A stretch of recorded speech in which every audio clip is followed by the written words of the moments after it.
All right. So today I am so excited that we have Jennifer Vashon with us. She's the state black bear and lynx biologist, and she's been doing this work since 2003 in this position. And I was very curious about lynx myself and Googled, I think I did a Google search, and Jennifer came up everywhere as the lynx expert for Maine. So here she is today, and in 2 weeks, she'll be back with us on Zoom, sharing her knowledge about black bears. So same time, 2 weeks from today, and you can register for the Black Bear program on the Wells Reserves website. So Jennifer Vashon, I'll let you take it away. Well, good afternoon, everybody. I'm not a huge fan of Zoom. I prefer to speak in person and be able to interact with everybody. But I'm also glad that we also have this opportunity given the situation that we're in. And then sometimes I guess Zoom maybe makes it easier for people to participate when they don't have to travel somewhere. So anyway, I'll do the best I can with a forum that's not definitely ideal, but hopefully it'll go well without any hitches. So as Susanna said, I'm the state black bear and lynx biologist for the state of Maine. I work out of the Bangor office. We have offices across the state, and I'm one of several biologists that work out of Bangor that work with a variety of species from dragonflies all the way to moose. And I think earlier Derek Yorks gave a presentation from our agency, so some of you may be familiar with us already. So I'm excited to be here this afternoon to share with you the story of lynx in Maine. As a state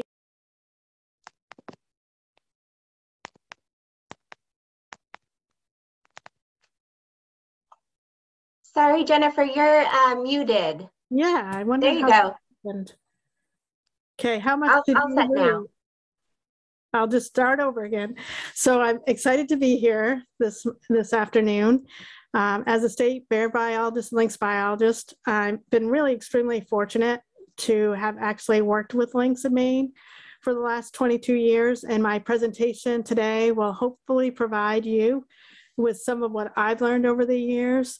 And hopefully provide you with a greater appreciation for this really amazing animal.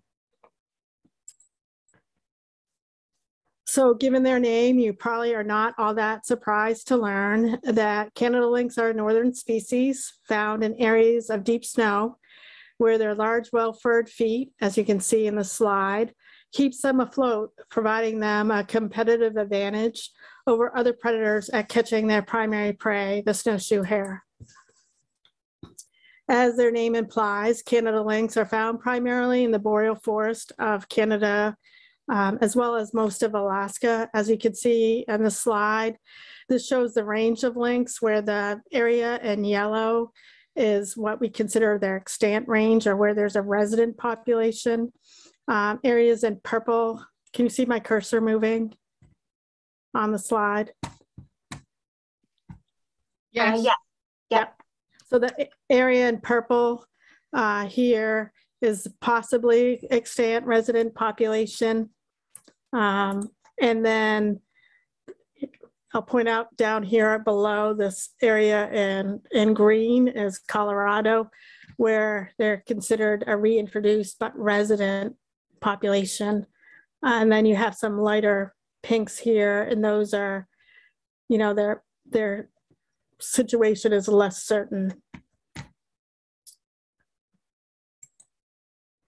Here in the lower 48, we are at the southern edge of their geographic range, with lynx found in only a handful of northern tier states that have boreal spruce fir forest, and winters are characterized by long periods of deep snow. Canada lynx are very unique, as they are a predator that specializes largely on a single prey item, the snowshoe hare. Because of this, they share a unique relationship where lynx populations ebb and flow with snowshoe hare. When hares are plentiful, so are lynx. This strong relationship follows a nearly predictable 10-year cycle, which is depicted in this graph with snowshoe hare in red and lynx in blue. A variety of factors influence this cycle. As hare densities increase, we begin to see heavy browsing of vegetation by snowshoe hare that, in combination with increasing predator populations, cause hare populations to decline. Because lynx rely so much on snowshoe hares, their numbers decline as well. But if you look, you can see it kind of lags a little behind snowshoe hare. Not surprisingly, snowshoe hares rely on dense understories of conifer to provide escape cover, as well as access to browse. As you will expect, lynx are also associated with the same habitat. Dense young conifer forests can be found in a variety of different stand types, like mature conifer forest in this slide, or following forest disturbance, which you'll see in several of the slides later on in my presentation. So what were the historical habitat conditions in Maine? Prior to European settlement, Maine's forest was largely older mixed wood stands, with young forests making up less than 10% of the landscape. The snowshoe hare habitat likely occurred in more isolated patches created from gaps in the overstory when older trees died. Historic records suggest that when lynx were most common in Maine, up to 100 or more lynx were harvested for their fur. Lynx habitat is created by both natural and anthropogenic disturbance. Prior to European settlement, natural disturbance was not as widespread in Maine. In northern Maine, the abundance of pine and spruce led to extensive logging that probably was for the first time that really altered that northern Maine pre-settlement forest, creating widespread areas of younger forest. The most notable disturbance factor has been spruce budworm outbreaks here in Maine that can kill large areas of spruce fir forest. The first recorded spruce budworm outbreak in Maine occurred around 1870, and that was likely in response to the harvest of spruce by early European settlers that released a suppressed understory of fir trees. Those suppressed trees actually were able to mature by the late 1800s, causing an abundance of mature spruce and fir. Following this minor outbreak, these areas grew back, likely creating a pulse in young dense forest around 1890. And by 1910, as a result, these stands were pretty mature, leading to the first major spruce budworm outbreak in Maine between 1913 and 1919 that killed extensive areas of Maine's mature spruce fir forest. And as the forest grew back, by the late 1970s, early 1980s, we experienced our first major outbreak. It was considered a record outbreak where we saw a lot of acreage of spruce budworm defoliated. And so this slide here kind of shows that defoliation that started in 1972, just in pockets here in northern Maine, and extended across much of northern Maine by 1975. And then by 1985, we saw pretty significant areas of defoliation of spruce and fir. This is really important because this record spruce budworm outbreak led to extensive clear cutting by forest landowners to salvage these diseased and dead and dying trees. And then after that harvest, they sprayed a lot of herbicide application on those regenerating stands to promote softwood regeneration. Within 15 years of all that forest activity following that outbreak, much of Maine's spruce fir forest had regenerated into densely stocked sapling stands, reaching record high levels by the early 2000s, creating a sea of habitat for snowshoe hare and lynx in northern Maine, as you can see in the slide.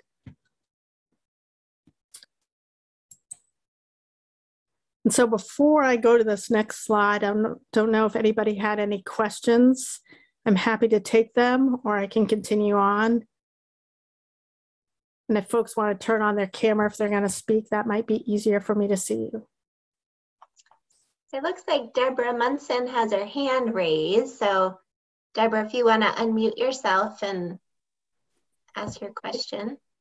Yeah, I'm just wondering what the snowshoe hare eats. They don't eat the spruce fir, right? They eat other vegetation, or how did so in these disturbed stands, there's going to be a lot of early successional species, shrubs, and other vegetation. And so you're right, the spruce fir provides cover, but then you also have like raspberries and young hardwoods growing up in some of those areas that provide really good browse for snowshoe hare.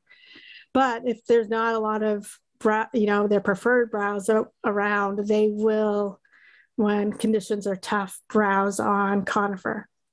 Okay, yeah, I was wondering with the herbicide, whether that killed off their food.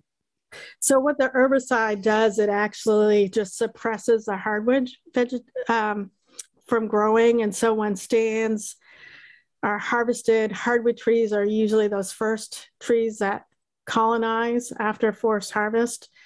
And forest landowners, the spruce fir is a really important forest product for them. And so they want to promote that regeneration and growth of spruce fir.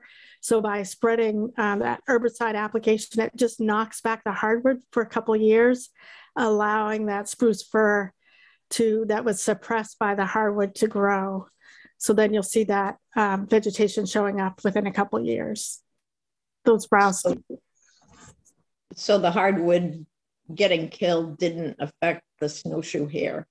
Right, no, it really just is kind of a temporary release kind of thing. Okay, thanks. You're welcome. I don't see any questions in the chat box, Jennifer. Okay, well, I'll continue on. So then I was going to kind of just transition a little bit and talk about, well, now that you have a little bit of background about lynx, what's the history of lynx in the state, and kind of ties in with the question that we had, where would we expect to find them and how are lynx doing? And so prior to 1999, lynx had not been extensively studied in Maine, and our knowledge about lynx was extremely limited. However, starting as early as the 1940s, the U.S. Fish and Wildlife Service actually started surveying Maine district game wardens, asking them to document the status of game species in their districts. So this map here kind of depicts just one of the surveys for the species Canada lynx. And they were asked to document whether lynx were always present, formerly absent, but now present, or formerly present, now absent, and whether they were rare, common, or abundant. And I always like to include this slide because this map is from 1940. So it shows you how we've kind of advanced in terms of our graphics. So it's a little bit busy, but basically what you can see from this slide is district game wardens found that lynx, or reported that lynx were always present pretty much everywhere except for along the coast and in portions of eastern Aroostook County. And they also said that in those areas that they were present, that they were rare. So you can see these circles here that show that they were rare in most of northern Maine. One warden, though, reported that they were common in his or her district. And the reason lynx, because some people may not realize this, but lynx were during European settlement were considered vermin and were bountied and had open hunting and trapping seasons. And so that was one of the reasons that they were included in the survey for game species. Surprisingly, even though we had a bounty, we aren't able to look at the abundance of lynx based on bounty records, because at the time we also had a bounty on bobcats, and our bounty records didn't differentiate a bobcat from a lynx. And so we know how many cats were turned in for bounty during that time period, but we don't know how many were bobcat and how many were lynx. And we have both species here in the state of Maine. But something that we do know is from fur records that when trappers submitted their furs to auction houses, that we had at times 100 to 200 lynx pelts that shipped from Maine. So historically, again, we really didn't know a lot about lynx, but like the earlier slide, there seemed to be periods where they pulsed in Maine, and that was likely in response to good habitat conditions. So this slide talks a little bit about what we know about lynx and what we've done since European settlement. So if you recall, there was a bounty offered on lynx in Maine until 1967. Since that time, lynx have been protected from harvest with a closure of hunting and trapping seasons. And that was really out of concern over the number of lynx in the state. Prior to 1967, our agency was really in its infancy, and so, as was the field of wildlife management and biology. And so those protections didn't really come about until that time when we started to realize that this was the southern edge of their geographic range, that lynx were not very common, and they were elevated from vermin to a species that people were concerned about. And that's what led to the closure of their seasons. They were not protected under our State Endangered Species Act, but were listed as a species of special concern in 1994. That doesn't provide any formal protection like it would if they were listed as threatened or endangered under the state ESA, but it identifies the species that we want to kind of keep track of and make sure that they're not threatened or endangered. Over time, we've gone through our state listing criteria to determine whether or not lynx require protection under our state listing, and we have not found a need to list them here in the state. However, in 2000, they were federally listed in Maine and then 13 other states. And that was primarily due to inadequate habitat protection on federal lands. So here in Maine, we don't have a lot of federal lands. And so you'll see a little bit as I talk how that comes into play. And so in addition to lynx being listed as threatened, when it's federally listed as threatened, that doesn't require that lynx be listed here in the state.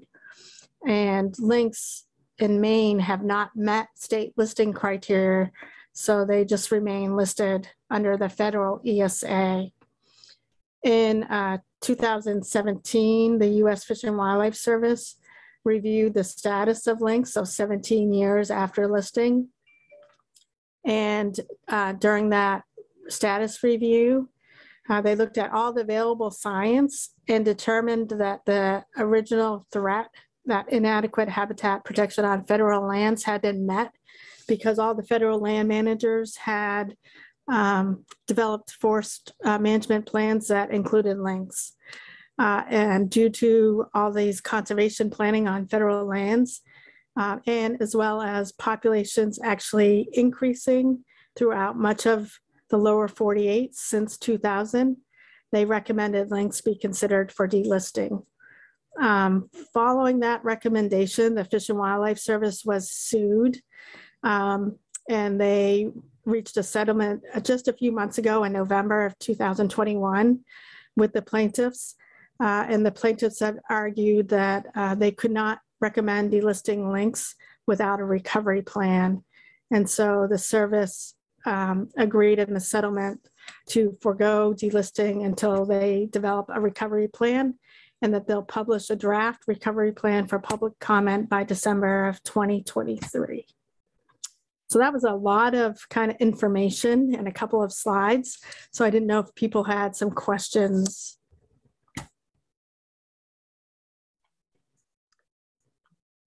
Jennifer, there are a couple of questions in the chat, not about this slide, but a couple of questions about the fur. Why did they want their fur, and how did they use the fur that they got? Yep, so fur have been extremely valuable and have changed, over time in terms of, market conditions of where and when people are interested in fur, but mostly for garments. And lynx have a very pretty pelt. So they make very warm coats. So that's one of the reasons that they are harvested. Here in the lower 48, they are protected from harvest. But in Canada and Alaska, so if you remember from earlier slides, that's where lynx are very common. And so there are significant or sufficient populations of lynx in Canada and Alaska that they can sustain a harvest. And when their lynx numbers decline due to that cycle, wildlife biologists like myself in Canada and Alaska will reduce the opportunity for fur harvest to protect lynx during those periods of time. So there looks like there's a bunch of questions maybe related to that. Yeah. So. Were the lynx hard to find, or was it easy to find them? Oh, some of the questions you're seeing? Yeah. Yep. Lynx in Maine are very easy to find. And you'll see a lot of that as we go on, but part of it is their behavior. They're very calm. They're not really easily disturbed by human presence. And then also they leave very noticeable tracks. So if you don't see a lynx, it's easy to know that they were there based just on their track. So I think maybe a lot of the fur questions maybe I already addressed. Do you think so, Suzanne? I think so. Yeah, there's another question here, a couple questions. Are lynx rare animals? Are lynx only in Maine? Yeah, and so lynx are, so I'll probably go into this a little more, but in Maine, lynx are very common and they're doing really well in the state. So I've kind of given you a little bit of a teaser. And if you look at this slide here, this map, here's kind of the range of lynx in Maine. So they're found primarily in northern Maine, and then in Minnesota.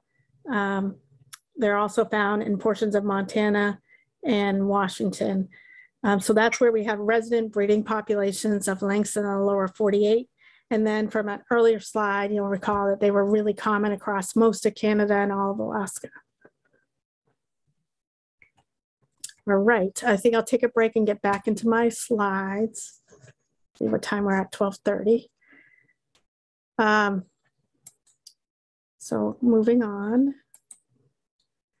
So this kind of gets at, so we have a little bit about the history of lynx in terms of some of the historic monitoring that went on with the wardens surveys, and then kind of the history of our management and conservation of lynx in Maine and across their range in the lower 48. So this slide here talks a little bit about, so what has the state of Maine through our agency done to learn more about lynx and the status of lynx here in the state. And so if you recall, lynx were listed in 2000. And so in response to that listing, our agency got very interested in learning more about the status of lynx in Maine.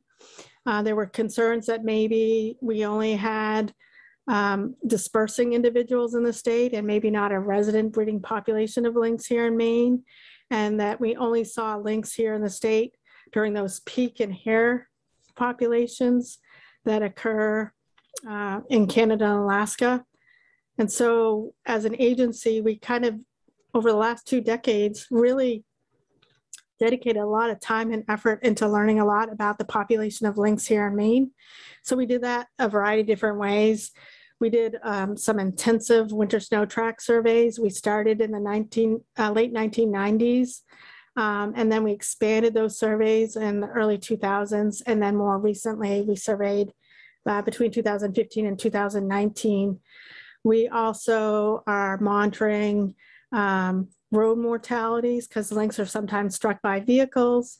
And then we also allow trapping of other fur bearer species that have populations that can sustain harvest. And so we monitor the incidental capture of lynx in fur traps. And I just want to point out right now, before any questions come up, that lynx can be released from traps without injury. And so actually this has provided us with an opportunity to actually monitor these lynx after we release them. And so we've gained a lot of knowledge from lynx that are sometimes captured by fur trappers. And then we also document credible sightings of lynx, those by our staff when they're out doing their normal activities, as well as those that we receive from the public. And then we did a really intensive radio telemetry study that I'll just touch on briefly between 1999 and 2011 in Northern Maine. So this slide kind of gives you an idea of the study. It was in Northern Maine near the Allagash Wilderness Waterway for anyone that spends time up that way. And during that study, we captured and radio collared 185 different lynx over a 12-year period of time and followed them to document whether or not we had resident lynx that had established home ranges, or if we had just these dispersing animals that weren't able to find a place to live and breed. And so that was the point of that study. And it occurred in 4 townships. So this is a kind of a snapshot into those 4 townships where the gray areas are those budworm impacted stands. So if you recall, spruce budworm went through in the late 1970s, early 1980s, killed a lot of the spruce fir. They were harvested, and now we're regenerating into young snowshoe hare habitat. And so that area is depicted in gray and encompassed about 46% of our study area. So we were actually conducting our research in that sea of lynx and snowshoe hare habitat. And some of the key findings of that 12-year study was that Maine indeed supports a resident breeding population.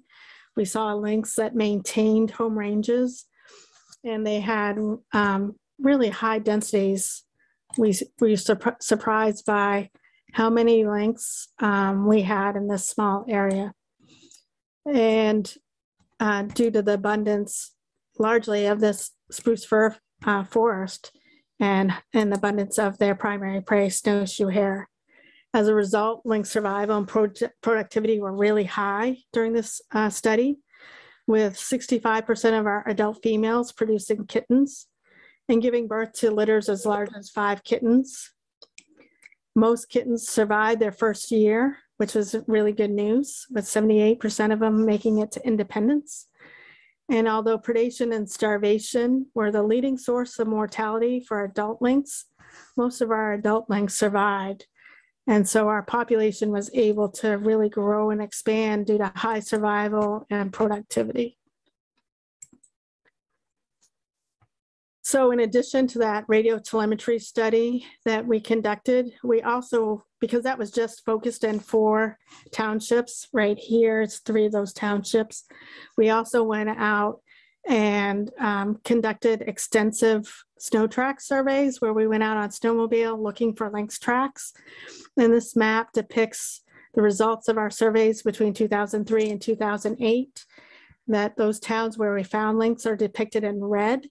And then those towns where we didn't find lynx during our surveys were depicted in green, or in gray, I'm sorry.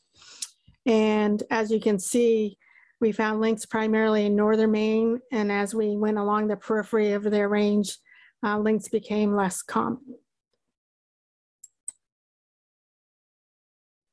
In 2006, based on this research, both our radio telemetry study, where we had demographic data on survival and reproduction and productivity, and the survey, we estimated the number of lynx in Northern Maine at between 750 to 1,000 adult lynx this does not include their offspring. So if we include females and their kittens in Maine during this time period, our population likely numbered more than 1,500 lynx. So a lot of lynx in northern Maine, and we learned quite a bit, considering we didn't know if we had a resident or dispersing population of lynx in the state.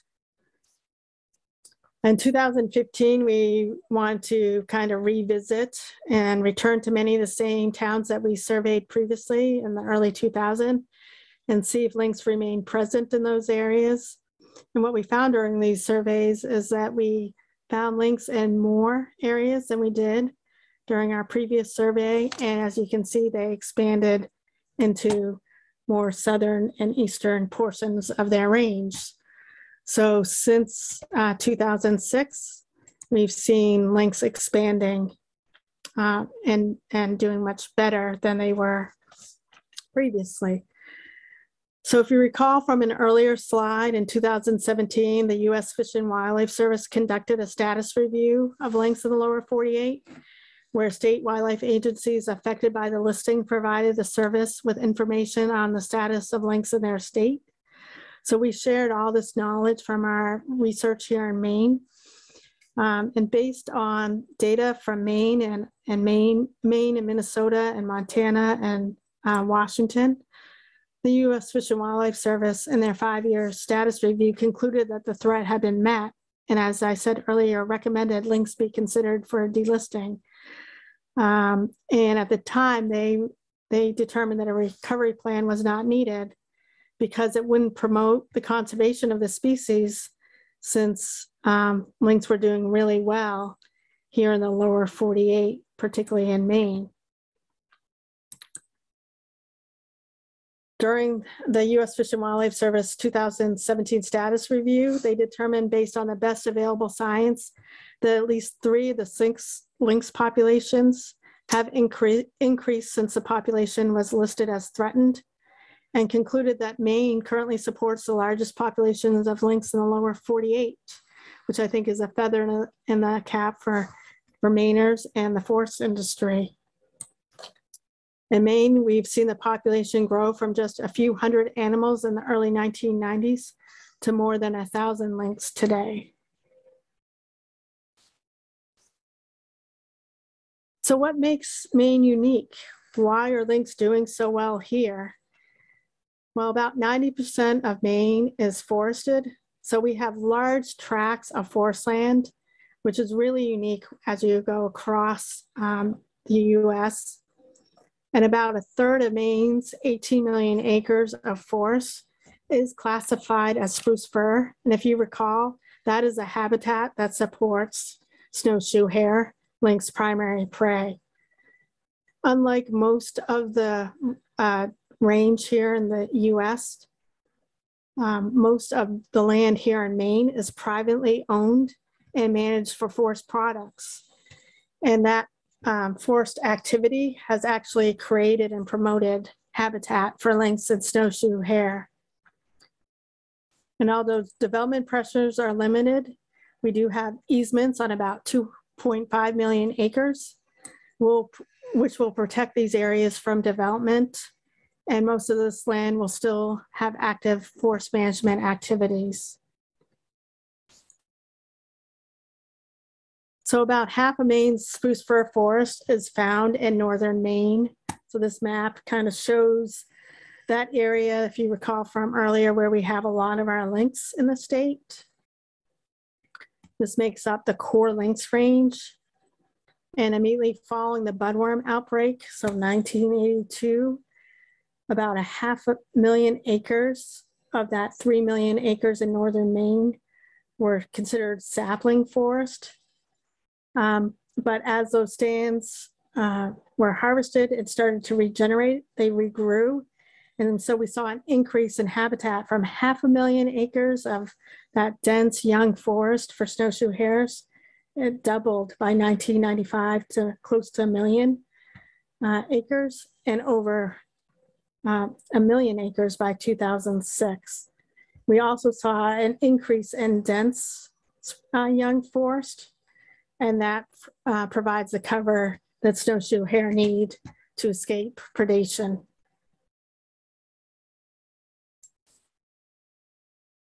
This slide here kind of depicts the change since 2006. So these blue dots depict the amount of spruce fir forest in northern Maine. And so we've continue to see an increase, but in more recent years, it's starting to decline in the acreage of spruce fir forest. But this is to be expected. Our habitat is ephemeral and it's going to change over time. We also saw an increase in that high quality lynx habitat, that dense young spruce fir forest. And although our mature spruce fir forest is starting to decline, we still see really stable, dense stands of spruce fir. Whoops. So as a result of really improved habitat conditions, as our stands recover from the budworm outbreak, we've seen populations of both snowshoe hare and lynx grow, and we've reached really abundant populations, and we've seen an expansion of lynx from just northern Maine in 2006 to portions of western and eastern Maine. So lynx in Maine are doing extremely well. And again, it's really due to that unique nature of Maine's forest that has very little development pressures and is managed for forest products. So before I switch gears into talking a little bit about what kind of cats we have in Maine and how would you know the difference between what you see, did we have any more questions in the chat? There are a lot of questions in the chat. I'm wondering if some of these you will, a lot of natural history questions about how long they live and what the population is in 2022. Let's see. What's a baby lynx called? How many snowshoe hares do lynx eat a day? Yeah. And so I'll try to answer as many of those that I can remember. So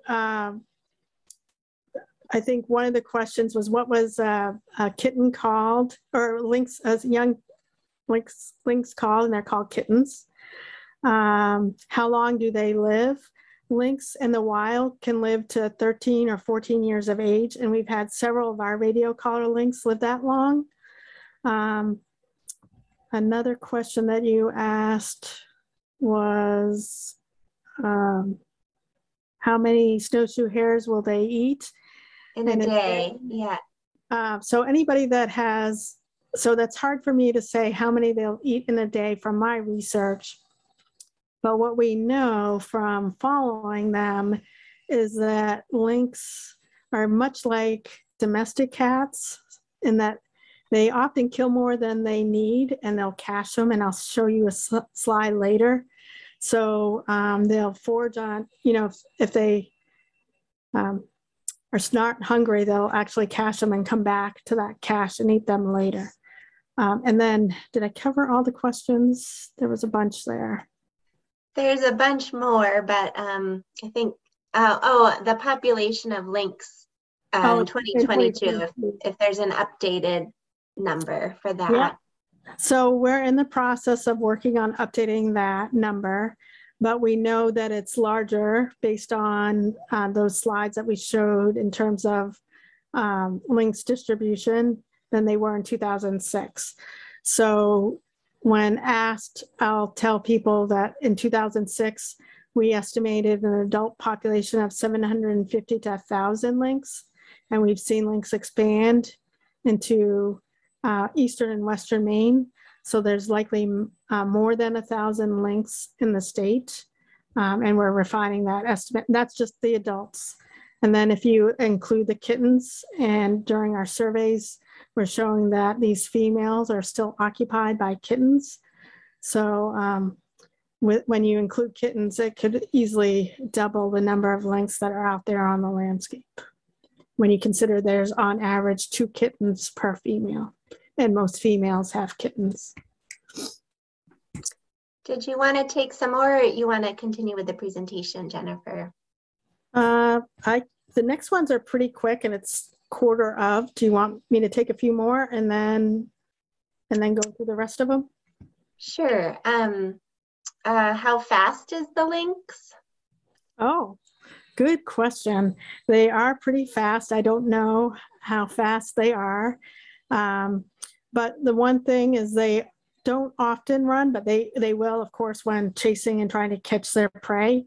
Interestingly, they probably have more unsuccessful chases than people would expect. And so I think they do more short bursts of speed. So they do a lot more of sitting and kind of waiting, and then they're more successful at catching their prey, kind of like in an ambush situation where they're sitting and can kind of jump and chase rather than running through the woods looking for prey. Also, there's a question about if we wanted to see a lynx in the wild, where would we go? What sorts of habitat? You had said spruce fir and northern Maine, but are there any other tips for lynx wildlife sightings? Yes, so you're going to want to go probably north of or around the Moosehead Lake area or north of Millinocket. So depending on what your frame of reference is. So if you spend a lot of time around the Greenville area in north, or Millinocket in north is a better place, but we are seeing them in eastern Maine. So north of the airline is another place you can see them if you spend time in eastern Maine. If you live in southern Maine, occasionally we get a lynx show up in those areas, but extremely rare. So we've had lynx show up in Bangor on occasion, in the town of Waldo a couple of times, but it's very rare. So those are generally dispersing individuals. So you really have to go into northern Maine. It's really probably the easiest way to find where to see a lynx is to go in the winter, because they leave very discernible tracks. One thing that we do know from a lot of our own observations, as well as the public, because everybody has smartphones and GoPros and other ways to document the animals that they're seeing today, that we often will see them on stream crossings. So even though they like that young forest to hunt, they often travel through mature spruce fir. And so one popular place that I think lynx cross, that people see them, which I'm familiar with, is the bridge on the Allagash near Amsaskis. And then there's also on the Reality Road in northern Maine, an area near Clear Lake that lynx cross. And so I actually have photographs that aren't in this presentation, but of people fishing on the bridge at Amsaskis Lake on the Allagash waterway, and a lynx walking across the bridge while they're fishing. So, but I don't think that's something that it's going to be easy for you to go out and see them. Another good way is putting out game cameras and trying to see if you can get a lynx on a game camera. And we're seeing a lot of people sending game camera footage into us to share their observations. All right. Kind of keep going. Sure, I can take another one or two, and then we'll go into the how do you know the difference. Okay. Question about how large lynx are, how much they weigh, what are their predators, and are they an apex predator themselves? Okay, so lynx are a female lynx, so an adult female lynx on average will weigh between 17 and 20 pounds. We very rarely see them exceed 20 pounds.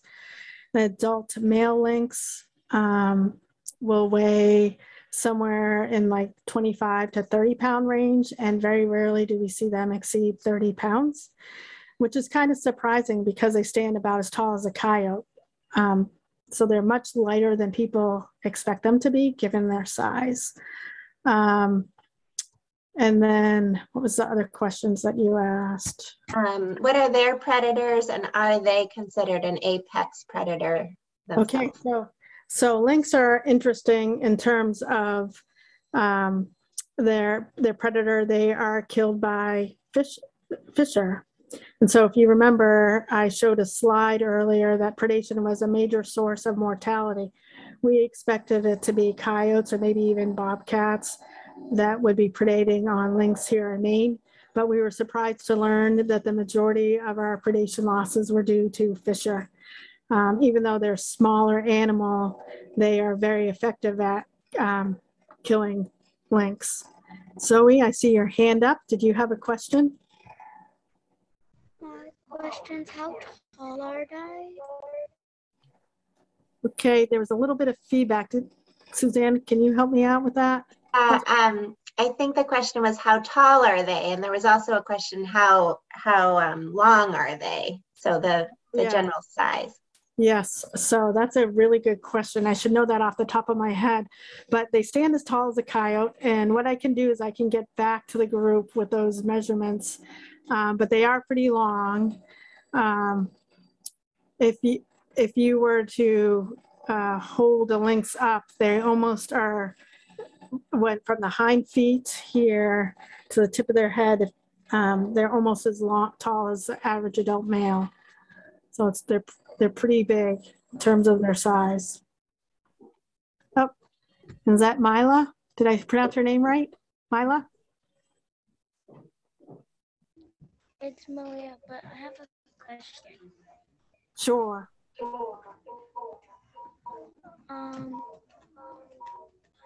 Can you have them as a pet? You cannot have them as a pet in Maine, but in some states, people do have them as a pet, but they do better if they're left in their natural environment. We do have them if you want to see them. We have them at our Gray Wildlife Park. And so they're on exhibit there if you want to see a lynx.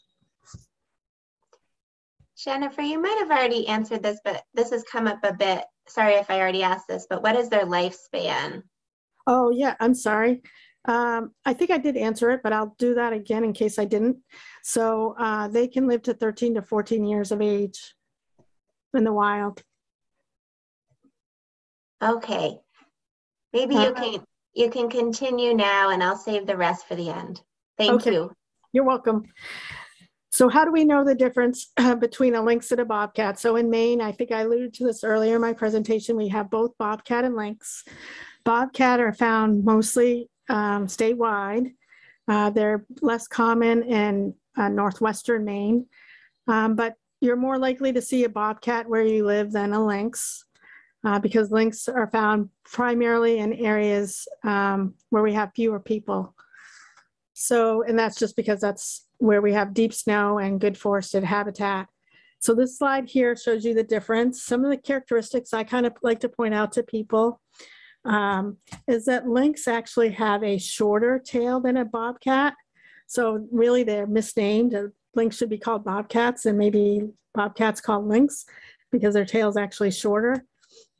Another really distinguishing feature is the tip of the lynx tail is completely black, where a bobcat's tail is black on top but white underneath.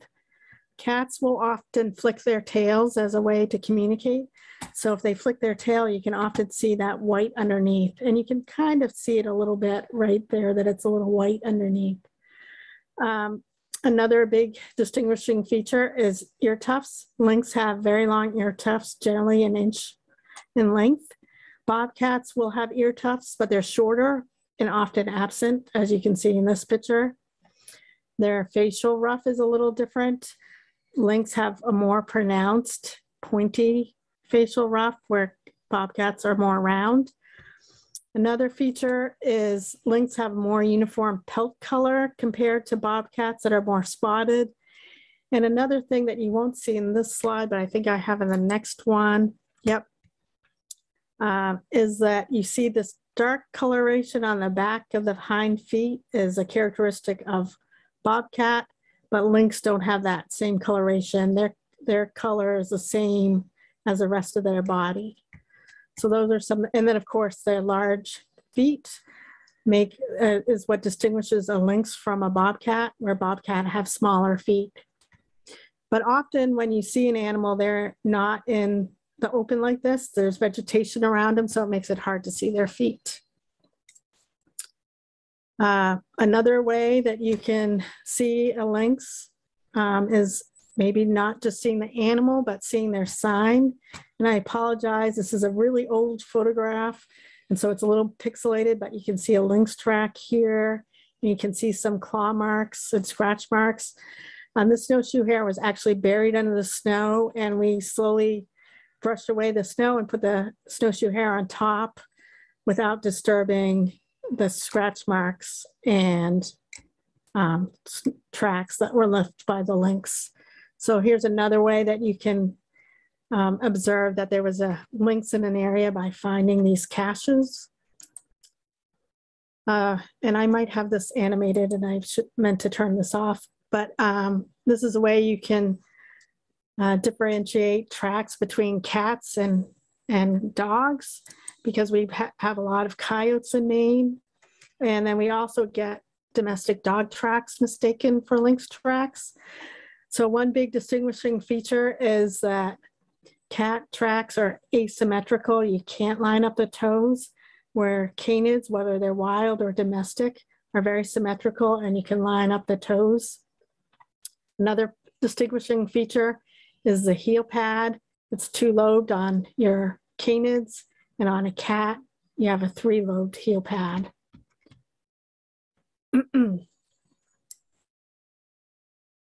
Another distinguishing feature between wild felids and wild canids is that lynx tracks in Maine are round, and canids, we have coyotes here in the state, are more oval in shape.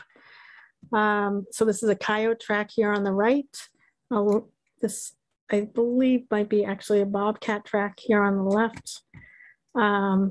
And then you can see that you have toenails that show up with your canids. And because cats have retractable claws, often you're not going to see the toenails in their print. You can kind of see that two-lobed heel pad, and then the three-lobed heel pad, and then the asymmetrical pattern versus the symmetrical pattern. Another way to differentiate tracks is by trail patterns. So I tried to show that here. This is that meandering trail pattern left by a bobcat. And then here's a trail pattern of a coyote that's very straight. So if you are having difficulty distinguishing a coyote track because maybe snow has fallen in it, trail pattern can tell you that if it's really straight, it's likely a coyote, and if it meanders, it's more likely to be a felid.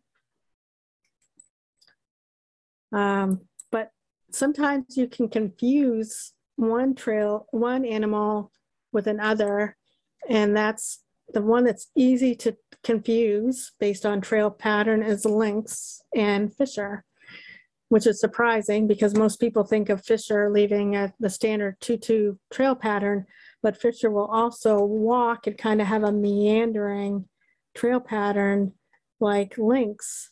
But the difference is the stride and the straddle, the distance between the track. So a lynx is going to be a wider animal, so they're going to have a wider distance between their tracks, called the straddle, and they're also going to have a longer stride than a fisher or bobcat.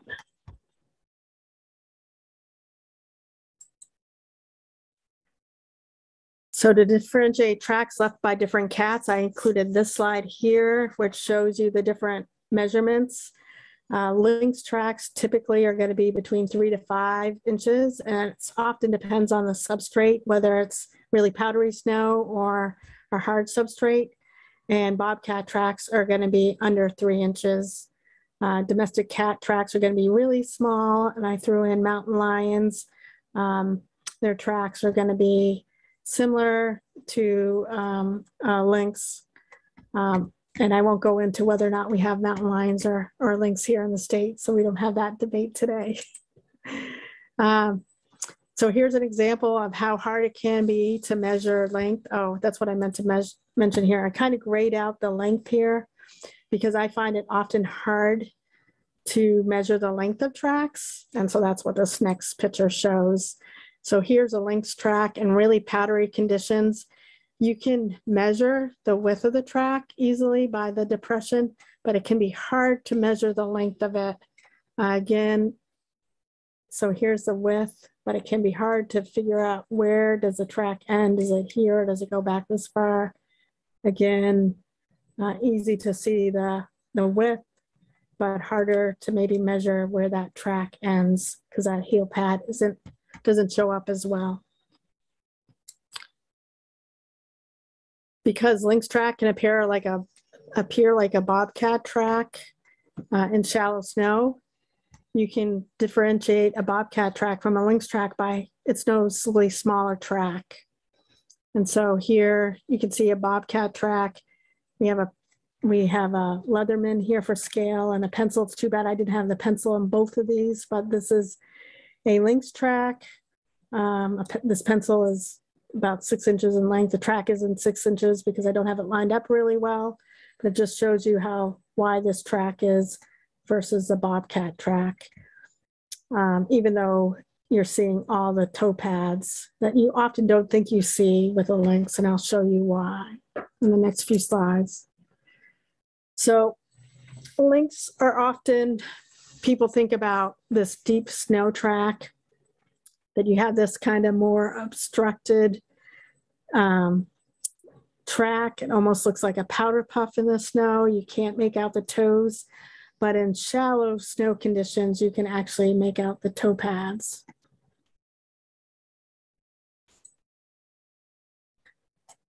And then I love this track picture, and I apologize, it might be hard to see. Again, this was taken before digital cameras, so back in the early 2000s. And so this is actually a lynx on a hard packed snow, and going up a hard packed snow into soft powder. And so you can barely see the toe pads showing up because the snow is so hard. And then as you go up further, the pads start to become more pronounced.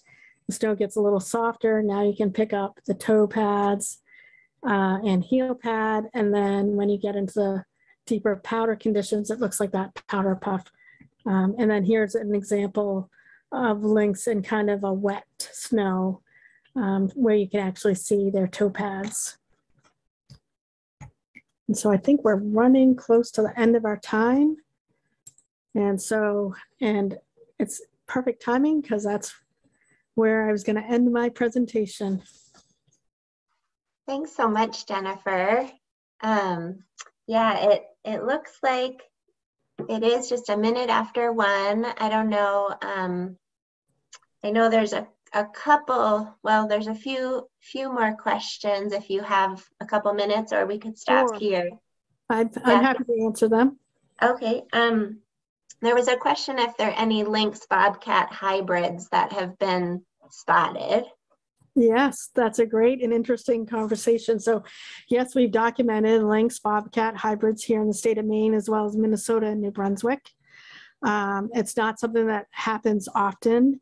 The majority of our lynx that we've captured, we've actually looked at the DNA and they're pure lynx, but occasionally a lynx and bobcat will breed. And so we've documented 2 incidences here in the state of Maine, and one of the hybrids actually had kittens with her. So that's another interesting question that usually follows, can they breed? And based on that observation of kittens with a hybrid, we're assuming that those were her offspring. Wow, interesting.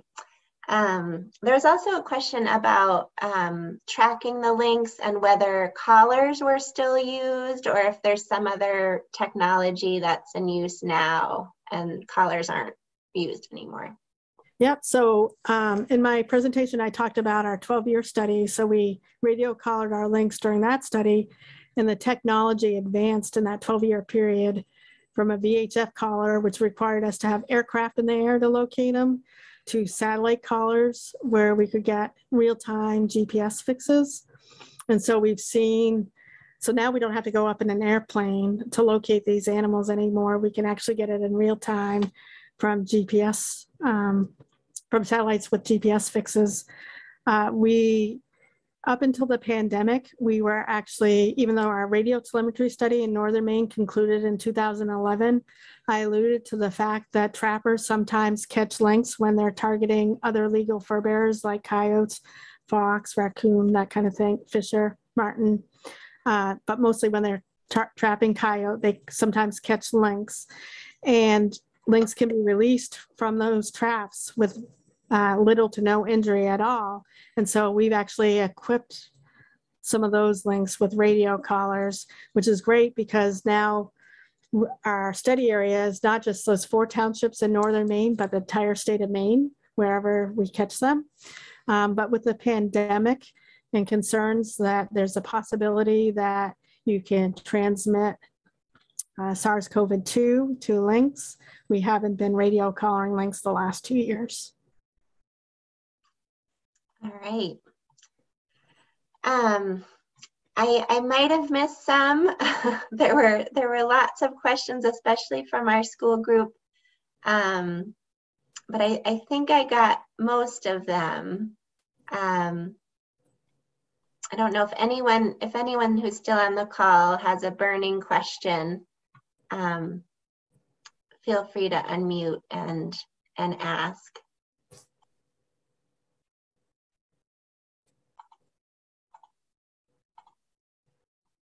And if not, we can wrap it up. And I can type my email address into the chat here if anybody had follow-up questions. Wonderful. Thank you, thank you. Oh, I think it just came to me, Jennifer. Okay. Here, what I'll do, I'll retype it and just send it to everybody. Oops. Somebody made a comment about that photo. And so that one was actually somebody, and I don't know that you can tell but these lynx have ear tags in them. But that was just somebody that was snowmobiling and observed these 2 cats. So I didn't talk a little bit of that much about behavior, but lynx are very tolerant of people. And so when people are out snowmobiling or hunting or recreating in the woods, and these 2 cats are kind of facing off, kind of trying to determine who is a dominant animal in this area, they don't really care if there's a person there. So snowmobiles were able to come up on these 2 cats, and people have actually watched lynx fight, and it can be quite a stressful situation for people to watch, and you'll often hear them trying to break up the fight. But if you go on YouTube and Google Canada lynx videos, you can find some really neat videos, and some of them are taken here in Maine.